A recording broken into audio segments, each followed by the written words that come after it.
ជំរាបសួរបងប្អូនពុកម៉ែបងប្អូនខ្ញុំចេញវីដេអូថ្ងៃនេះគឺដល់វគ្គទុរេនទុំហើយបាទទុរេនខ្ញុំចាប់ផ្ដើមកាត់បណ្ដាហើយមានទុំខ្លះដាច់តដងខ្លះក៏ចាស់បាទខ្ញុំចេញវីដេអូបន្ទាប់ពីវីដេអូមុនកុំឲ្យបងប្អូនថាបាត់ឈឹងអត់ឃើញចេញវីដេអូដល់វគ្គណាឥឡូវដល់វគ្គកាត់លក់ឲ្យម៉ួយខ្លះហើយក៏ទុកហូបទុរេនដាំក្បែរផ្ទះបែបធម្មជាតិនោះដាច់ត្រង់នៅលើមួយទៀតអត់តឡើងយកខ្លះក៏ចាស់ហើយយើងអាចកាត់បានហើយដល់អាយុវាឲ្យ100ថ្ងៃជាងហើយ110ហើយទុរេនតែ100ថ្ងៃ110ថ្ងៃយើងកាត់បន្ទុំបានហើយ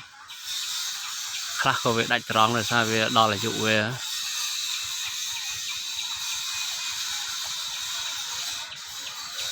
បាទវីដេអូនេះដែរអត់មានអីច្រើនទេបងប្អូនគឺ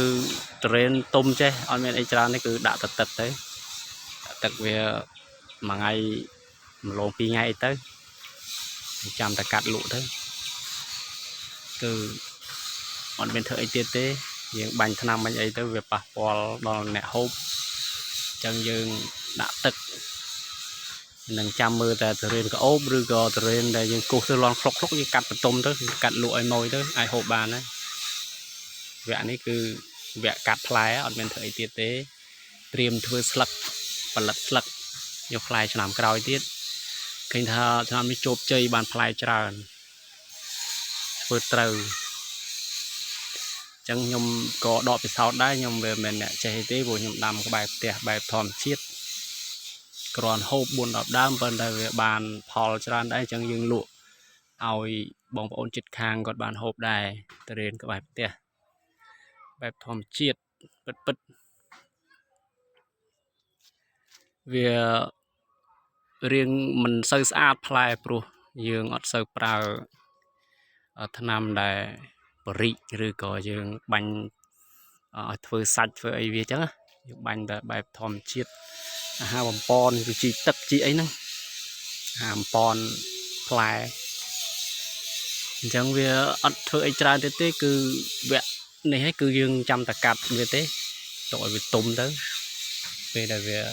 ដាច់ត្រង់យើងអាចហូបបានភ្លាមប៉ុន្តែបើយើងកាត់ឲ្យទៅម៉ូយយើងកាត់ពេលយើងគោះលន់សុកឃ្លុកហ្នឹងយើងកាត់បន្ទុំយើងកាត់ទៅមួយយប់2យប់ទុំហើយអញ្ចឹងអ្នកហូបគាត់ហូបឆ្ងាញ់បើយើងម្ចាស់ទុរេនយើងចាំដាច់ត្រង់ហ្មងក៏បានដែរក្អូបនិយាយទៅក្អូបចាំហូបគឺដឹងតែជាតិខ្ទិះ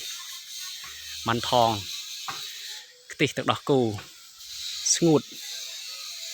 សាច់ផ្អែមឈ្ងុយបាទវីដេអូនេះមានប៉ុណ្្នឹងឯងបងប្អូនខ្ញុំចេញដើម្បីឲ្យបងប្អូនដឹងថាខ្ញុំដល់វគ្គណាហើយគឺវគ្គកាត់ហើយកាត់បន្ទុំយើងកាត់បន្ទុំទៅទុំមានម៉ួយចង់កំងយើងលក់ឲ្យគាត់ទៅយើងចង់ហូបយើងទុកឲ្យទុំលើដើមទៅដាច់ត្រង់ណាហ្នឹងហូបទៅឆ្ងាញ់ហ្មងបាទអរគុណច្រើនបងប្អូនវីដេអូនេះមានប៉ុណ្្នឹងឯងអរគុណច្រើនជំរាបលាបាទ